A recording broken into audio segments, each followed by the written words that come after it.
инак мавсими навбатии шоу барномаи озмунии Парвин ба ифтихори 30-солагии истиқлолияти давлатии ҷумҳурии Тоҷикистон оғоз меёбад.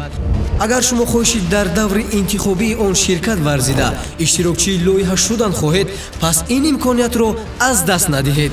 даври интихобии озмун чунин сурат мегирад: рӯзҳои 23-24 январ барои хоҳишмандон аз шаҳри Душанбе ва ноҳияҳои тобеи ҷумҳурӣ дар шаҳри Душанбе, 28-29 январ дар шаҳри Бохтар, 30-31 январ дар шаҳри Кӯлоб, 4-5 феврал дар шаҳри Хорох.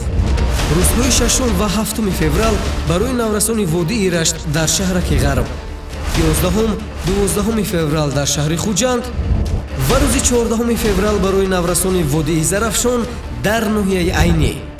телефонҳо барои тамос 221 97 66 919 20 12 64. Парвин, муаррифгари истеъдодҳои навин.